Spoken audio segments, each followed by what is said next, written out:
जब ते राम ब्याहि घर आए, नित नव मंगल मोद बधाए। भुवन चारु दस भूधर भारी, भुवन चारु दस भूधर भारी।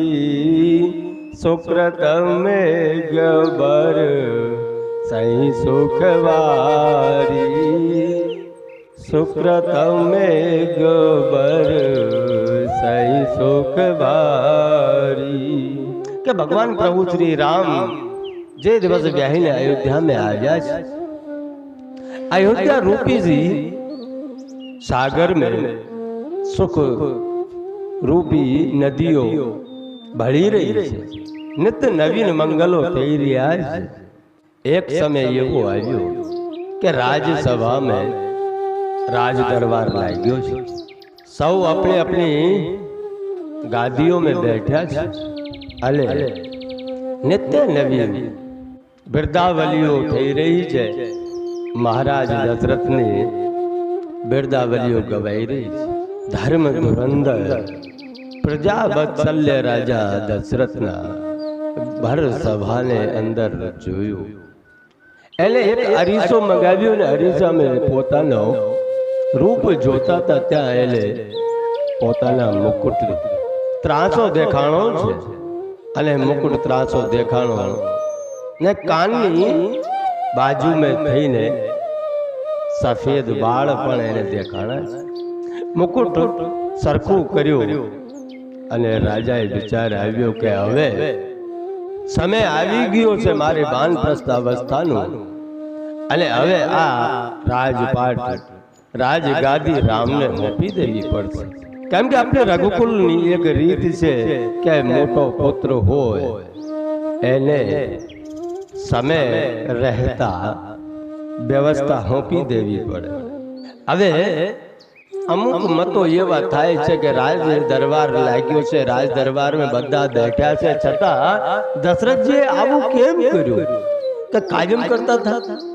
क्या रीसो मंगाव्यो ने पछे पोतानो चेहरो जोयो, मुकुट सरखू कर्युं, पण एवो नहोतो।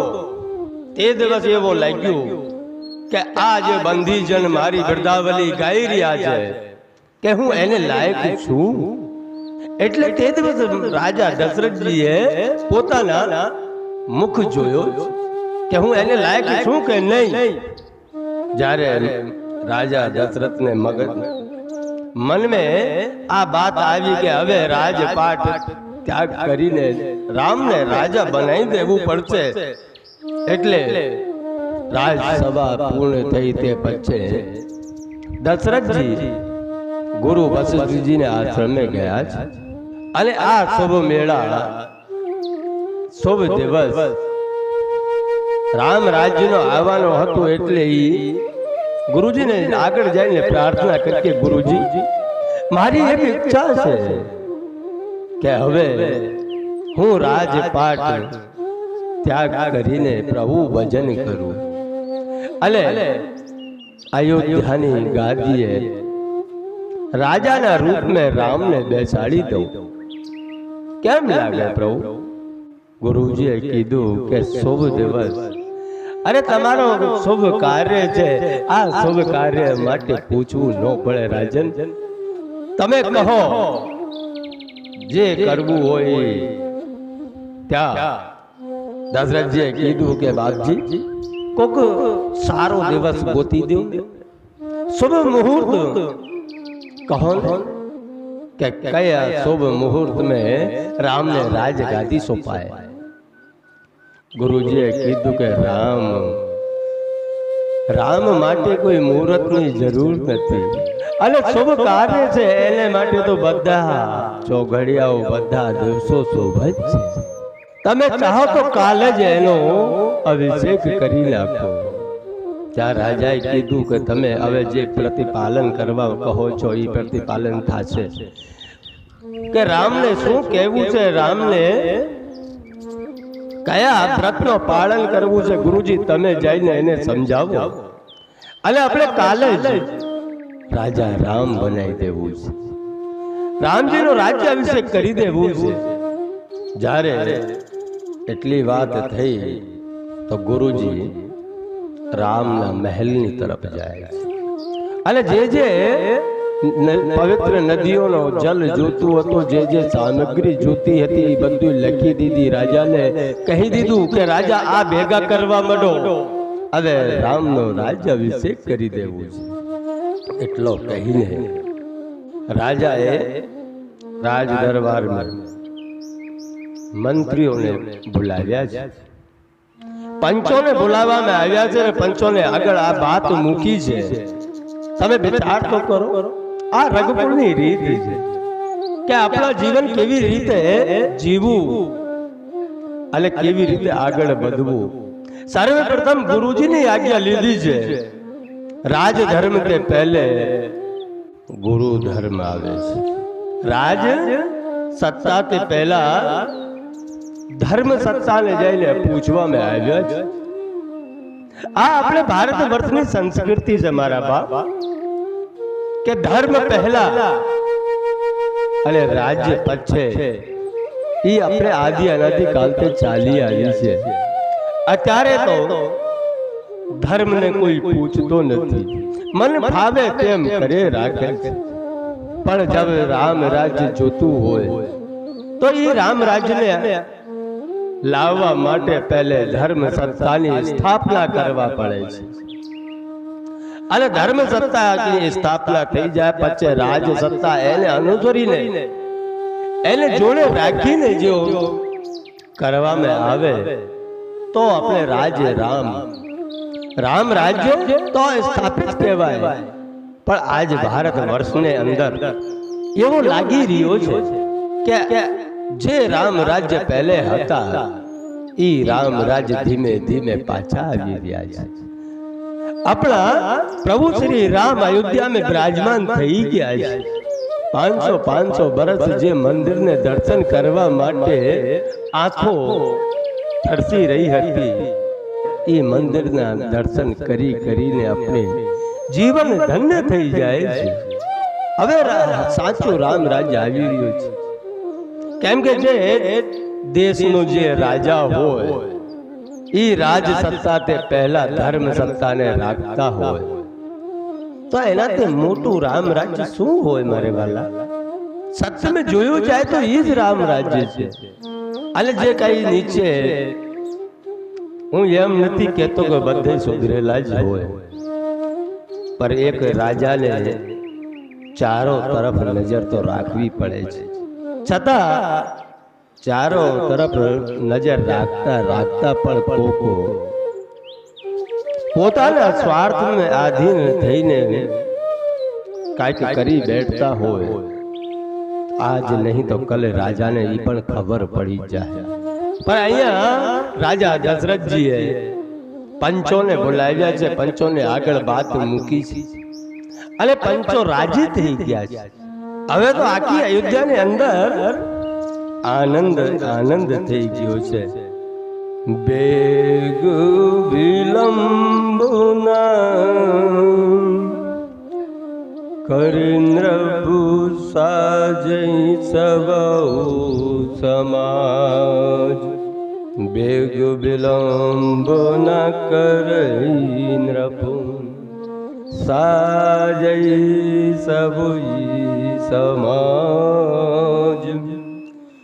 મુદિત સુદન સુમંગલ કબહી જબ રામ હોય જુગરાય. કે આ જગત માટે સર્વપ્રથમ મંગલ તો ત્યારે થશે ત્યારે રામ યુવરાજ થશે. એ બાજુ દશરથજીએ બધા સેવકોને બોલાવ્યા, પંચોને બોલાવ્યા. પંચોતે રજા લીધી, પૂછ્યા બાદ આખા નગર में ધીમે ધીમે સમાચાર પહોંચી ગયા છે. નગરના નર નારી આનંદ में આવી ગયા છે. અને એ બાજુ ગુરુ વશિષ્ઠજી રામને પાસે ગયા છે અને રામને કીધું કે રામ, કાલે તમારો રાજ્યાભિષેક છે, તમે તૈયાર રહેજો, તમારે જે વ્રત કરવું હોય, જે ફળ ફ્રૂટ ખાવા હોય એ હિસાબથી વ્રત કરજો. ગુરુજીએ વ્રત પદ્ધતિ સમજાવી છે. રામ સેવક સદને સ્વામી આગમન, મંગલ મૂલ અમંગલ દમન,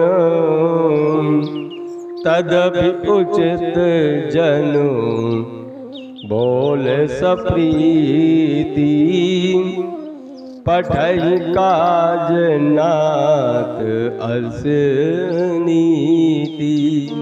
ગુરુજીને જોઈને રામજી આનંદ થઈ ગયા છે ને પ્રણામ કર્યા, અને પ્રણામ કર્યા બાદ કીધું કે ગુરુજી, આપ અમારે આંગણે પધાર્યા, અમારું ઘર પવિત્ર થઈ ગયું, અમે કૃતાર્થ થઈ ગયા. ગુરુજી, પણ કઈ કામ હોય તો તમે તમારા આ દાસને યાદ કર્યા હોત તો હું ત્યાં આશ્રમે આવી ગયો હોત બાપજી.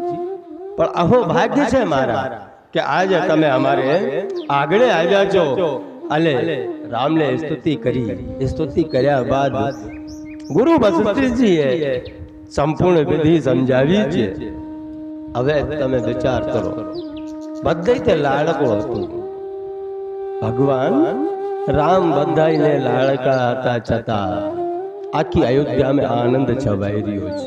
હવે અયોધ્યાનો આનંદ જોઈને દેવતાઓ ગભરાઈ રહ્યા છે. દેવતાઓ ગભરાઈ રહ્યા છે કે હવે શું કર્યું જાય. કાલે રામને રાજગાદી મળી જાય ને અમારા જે કાર્ય માટે પ્રભુએ અવતાર લીધું છે એ કાર્ય તો એમને એમ રહી જાય. સૌ જગ્યાએ આનંદ આનંદ છે, પણ દેવતાઓ નિરાશ થઈને બેઠ્યા છે ને દેવતાઓ કહે માતા સરસ્વતીની વંદના કરી. માતા સરસ્વતી પ્રગટ થયા છે અને માતા સરસ્વતીને ત્યારે દેવતાઓ કીધું, માં આ પ્રભુ રામ કાલે રાજ્યાભિષેક થઈ જાય અને પછી રાવણનો વધ નહીં થાય, રાક્ષસોનો વધ નહીં થાય. માં જે કારણ બસ પ્રભુએ અવતાર લીધું છે એ કારણ એમને રહી જશે. માં તમે જઈને કઈક એવો ઉપાય કરો કે કાલે રામનો રાજ્યાભિષેક નહીં થાય. ત્યાં માતા સરસ્વતીએ કીધું કે દેવતાઓ તમે કેટલા સ્વાર્થી છો, આવો સ્વાર્થ કઈ હારું નહીં. હવે આખી અયોધ્યાની પ્રજા આનંદ મનાવી રહી છે, તમે કહો છો કે કાલે રાજ્યાભિષેક ન થવો જોઈએ. પણ દેવતાઓએ કીધું કે માં પ્રભુએ જે કારણ બસ અવતાર લીધું છે એ કારણ પૂર્ણ કરવા માટે કંઈક તો કરવું પડશે. ના ચાહીને માતા સરસ્વતીને અયોધ્યામાં આવવું પડ્યો છે. અને અયોધ્યામાં ગોતી રહી છે કે કોની મતી ફેરવું, એવું કોણ છે જેની હું મતી ફેરવી શકું છું. કેમ કે મતી તો એની જ ફરે જે સ્વાર્થ में ભરાણા હોય. સ્વાર્થ કે વિના તો મતી નો ફરે ને. ત્યાં માતા સરસ્વતીને જોઈ છે કે મંથરા છે એવી જેની મતી ફરી શકે છે. કેમ કે ઈ અયોધ્યાનો જન્મ નથી, ઈ કે કઈને જોડે જોડે આવેલી છે, એટલે એની મતી હું ફેરવી શકું છું. કે નામ મંતરા મંદમતી चेरी के कई केर अजस पेटारी ताय कर गई गिरामत के. એ મંત્ર નામની કેકઈની એક મંદમતી દાસી હતી. એ દાસીની માં સરસ્વતીએ મતી ફેરવી છે. અલે એ મંત્ર સીધી કેકઈને ભવન में ગઈ છે. એને ગમતું નથી કે આ અયોધ્યાની અંદર એટલો આનંદ છવાયેલો છે. પૂછતા પૂછતા શું છે કરી લે કેકઈને રાજ દરબારમાં પહોંચી. કેકઈને જ્યારે મહેલમાં પહોંચી તો કેકઈજીએ પૂછ્યો કે શું ચાલે છે મંત્રા, કેમ તું ઉદાસ છે, એનું કારણ શું છે? કઈ કારણ હો તો મને કે એવો કઈ અપશગુન તો નથી થયો ને અયોધ્યામાં. ત્યાં મંત્રા બધારા ઉદાસ થઈ ગઈ છે, કઈ બોલી નથી. અને માતા કેકેયી મંત્રાને પૂછી રહી છે કે સવે રાની કહે સિકિન કૌશલ રામ મહિપાલ લખલ ભરત રે કુદમન સુન ભાકુબરી ઓર સાલ. માતા કેકેયીનો જન્મ છે. હા, એટલો કહી શકાય છે કે માં કેકેયીએ પ્રભુ શ્રી રામને જન્મ આપ્યો, પણ કેકેયીને જન્મ નથી આપ્યો, પણ પ્રેમ ભગવાન રામને બધા કરતા માતા કેકેયી કરતી હતી. એટલે જ્યારે મંત્રા કેકેયી માને ત્યાં આવી ત્યારે માતા કેકેયી સબ કુશલ મંગલ પૂછ્યા છે કે બધી રાણીઓ તો સારી છે ને, અને મારો રામને તો કઈ નથી થયું ને. પછી મહિપાલાને પૂછી, પછી રાજાનો પૂછ્યો, પહેલે રામનો પૂછ્યો. આ માતા કેકેયી પહેલા રામની ખબર લીધી છે, પછી બીજાઓની ખબર લીધી, પણ મંત્રા કઈ બોલી નથી.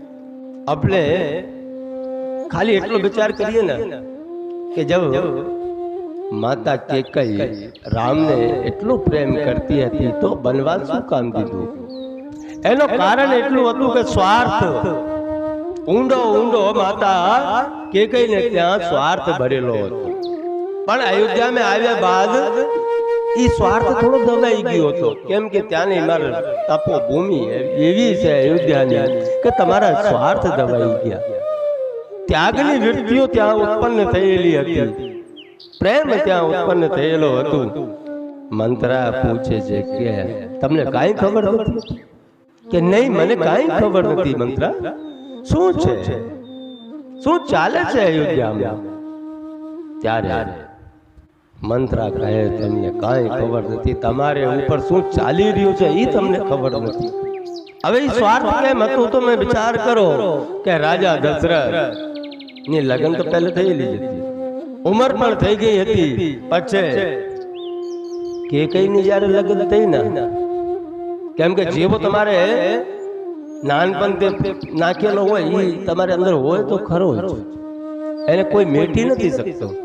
કેકેયીના પિતાને એમ થયું કે રાજા દશરથને ત્યાં જે પહેલી રાણીઓ છે એને ત્યાં કાંઈ છે નહીં, અને હું મારી પુત્રીની લગ્ન કરી દઈશું તો કાલે જો મારી પુત્રીને પુત્ર થાય તો એ અયોધ્યાનો રાજા બનશે.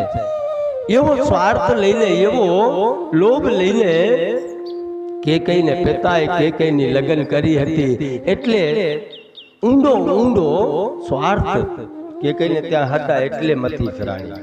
કેકેયીની મથી એટલે જ ફરાણી હતી. કેકેયીને પૂછ્યું કે રામ તો કુશલ છે ને, મારો રામ તો કુશલ છે ને. ત્યારે મંત્રાએ કીધું કે તમારે ઉપર કુચક્ર ચાલી રહ્યા છે, ષડયંત્રો ચાલી રહ્યા છે, રાની તમને ખબર નથી. અરે કાલે મહારાજા દશરથ રામનો રાજ્યાભિષેક કરવા જઈ રહ્યા છે, એટલો કીધું. ત્યાં તો કેકેયી માતા આનંદમાં આવી ગઈ છે. ઓહો, મારા રામનો રાજ્યાભિષેક, બહુ સુંદર વાત છે, પણ તું ઉદાસ કેમ છે? હું તને કાપી નાખીશ. મારા પુત્રનો રાજ્યાભિષેક કાલે થવાના છે, તું ઉદાસ છે? પણ મંત્રા માનતી નથી. મંત્રા કે આ કુચક્ર છે, તમને હજી પણ ખબર નથી કે કાલે રામનો રાજ્યાભિષેક છે. કૌશલ્યાએ મળીને 15 દિવસથી આ ષડયંત્રો ચાલી રહ્યા છે. એ ષડયંત્રો 15 દિવસથી ચાલી રહ્યા છે, તમને ખબર નથી. અને એ ષડયંત્ર એવું છે કે તને બંધી બનાવવામાં આવશે. કૌશલ્યાજીએ રાજા દશરથને પાસે એમ માંગણી મૂકી છે કે મારા રામને રાજ્યાભિષેક આપી દો, રાજા બનાવી દો, અને ભરતને બંદી ગૃહમાં નાખો, પછી કેકેયીને મારી દાસી બનાવો. અમે કહી નથી શકતા રાની, એવા એવા કુચક્રો ચાલી રહ્યા છે, મંત્રા છે। કેમ કે સ્વાર્થ और લોભ જ્યાં જગ્યાએ હોય, તમે ત્યાગ વ્યક્તિને ન ઓળખી શકતા હો તો એ તમારે માટે નકામું છે। કેમ કે આજના યુગની અંદર પણ મંત્રાઓ છે, એવું નથી કે નથી। આજે બીજાના સુખને જોઈને કોઈ સુખી નથી, સમજી લેવાનું કે મંત્રા છે। કોઈક સારો કર્મ થતો હોય, કોઈ સારો કામ કરતા હોય, એને જોઈને જે સુખી નથી, સમજી લેજો મંત્રા છે। તમને આવીને ભરે और તમે એની વાતોમાં આવી જાઓ તો સમજી લેજો। કેમ કે એટલે જ કહેવાનું છે કે તમે ગમે જે કરજો પર એક બીજાની નિંદા નહીં કરતા મારા બાપ। ઓલે તો કોક અમને મંત્રાની પંક્તિને લઈને ઊભા કરી નાખશે। મંત્ર અનેકો પ્રકારથી બેવડાવી રહ્યા છે, પણ કે એમાં માનતી નથી। છેલ્લે છેલ્લે જ્યારે ત્યાગ વર્તી તે ઉપર લોભ આવવા મળ્યા છે, સ્વાર્થ ઉપજવા મળ્યા છે। કેમ કે ઊંડો ઊંડો જે બીજ રોપાણો હતો એ બીજ જ્યારે બહાર આવ્યો ત્યારે માતા કેકઈ મતી ફરી ગઈ છે। અને પછી કેકઈને એમ લાગ્યું કે આ મંત્રા મારી હિતેશી છે, આ મારો કલ્યાણ કરવા માંગે છે। ત્યારે કેકઈ કહે છે કે હે દાસી, તું કહે તો હું કૂવામાં પડું, તું કહે તો હું કૂવામાં પડું, તું કહે તો પતિ ત્યાગું, તું કહે તો પુત્ર ત્યાગું, પણ મને જે હારો થાય એ કે મારા માટે જે સારું છે એ તમે મને કહો। હવે તમે વિચાર કરો, જ્યારે મારા મંત્રાઓની વાતોમાં આપણે આવી જઈએ ને ત્યારે એવા જ વચનો બહાર નીકળે છે કે મંત્ર કહે તો હું પતિને ત્યાગી દઉં, પુત્રને ત્યાગી દઉં। જે પુત્ર માટે રાજ્ય માંગવાના છે એ પુત્રને ત્યાગવાની વાતો કરવા મળ્યા તો સમજી લો કેટલા ભર્યા હશે મંત્રાએ કે કહીને મગજમાં કેટલો જહેર નાખ્યો હશે। અને જે રામને પોતાના પ્રાણ, પોતાના પુત્ર કરતા વધારે પ્રેમ કરતી માં કે કઈ આજે મંત્રાની વાતોમાં આવી ગઈ છે। પરવ કોપ તુએ બચન પર सकौ पूत पति त्याग, कहज मोर दुख देखो बड़, कस न करवो हित लाग। કે તું મારા દુઃખને હવે જોઈ લે સાચી, હે મંત્રા હવે તું જ છે મારી હિતેશી, और કોઈ હિતેશી છે જ નહીં। મારા હિત में જે હોય એ તમે મને કહો। तमन्नाओं ने हमारी हमको गुंडा कर दिया।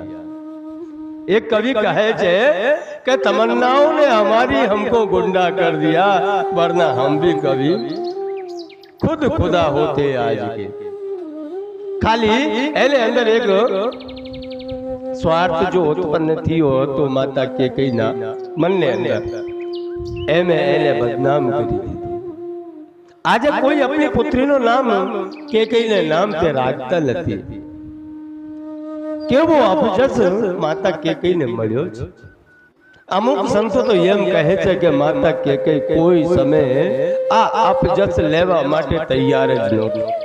जारे जोयुं के माता के कई मंत्रानी वातों में आवी ज नथी, अमुक संतोनो मत छे, त्यारे पोते भगवान राम माता के कई ने पासे गया है के मां, भगवान राम कही रह्या छे के मां मारो जे अवतार लेवानो कारण छे ई कारण रही जाशे। मां काले पिताश्री मने राजगादीए बेसाड़ी देशे एटले हूँ मारा अवतार कार्य पूर्ण न करी सकूं। मां एनो एक ज निवारण थाय के पिताश्री तमने बधारा प्रेम करे छे एटले तमे कांईक एवो करो के जेनाथी मारो अवतार कार्य पूर्ण थाय।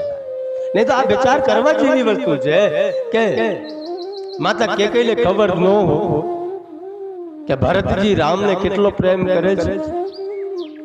ई भरतजी जारे राम ने प्रेम करता तो मां ने खबर न होय आ खबर हती ते पण त्याग वृत्ति अहींया ई बताववामां आवी छे કે પ્રભુ શ્રી રામ પણ મને મનમાં ઈચ્છા રાખતા હતા કે ભરતને રાજગાદી પ્રાપ્ત થાય, કેમ કે મારો નાનો ભાઈ છે. આ ત્યાગ વૃત્તિ જોજે મારા ભારત વર્ષની, કે મારો નાનો ભાઈ છે એ હંમેશા નાનો ન રહેવો જોઈએ, કેમ કે જન્મ મારો મોટો થયો છે એટલે હું મોટો ભાઈ થયો, પણ કમથી કમ મારી બરાબર में તો આવી જાય, એને કાલ રાજગાદી મળે તો કમ से कम અમે તો કહી શકીએ કે અમે રાજા ભરતના ભાઈ છીએ. બધાના તો કાંઈ નહીં, પણ મારી બરાબરી में આવી જાય એટલું ઘણું. એવી ભગવાન રામના મન में પણ ઈચ્છા હતી. અને સંતો કહે છે જ્યારે ભગવાન રામ માતા કૌશલ્યા કેકઈને પાસે ગયા છે ત્યારે કેકઈને પાસે માંગણી મૂકી છે કે માં આવો કંઈક કરો. ત્યારે માતા કેકઈ કહે છે કે તમારે આવ્યા પ્રભુ પુત્ર, તમે મારે પાસે માંગવા આવ્યા છે. હું તો માં છું, પ્રાણ આપી શકું છું. હવે તમે મને એવા કાર્ય કરવા માટે કહો છો કે તમારે જે અવતાર કામ છે, જેને લીધે અવતાર લીધું છે એ અવતાર પૂર્ણ થાય, એને માટે મારે જે કરવું હોય તે હું કરીશ. ત્યારે ભગવાને કીધું માં જોજો એમે અબજોસ મળશે, બહુ અબજોસ મળશે કે પ્રભુ એવો નથી જેનો અવતાર થયો છે और જેને પ્રભુ પ્રાપ્ત થઈ જાય છે. તમે મને ખાલી માં કહો છો ને એટલે મારો જીવન ધન્ય થઈ ગયું. પ્રભુ મારે જસ અપજસ કે કઈ લેવું દેવું નથી. ભગતને તો જસ હોય કે અપજસ હોય એવો કઈ હોય નહીં, એટલે હું તમારો કાર્ય કરીશ. અમુક સંતો એમ કહે છે, પણ જ્યારે જ્યારે મંત્રા એને ભરમાવતી અને ભરમતી ગઈ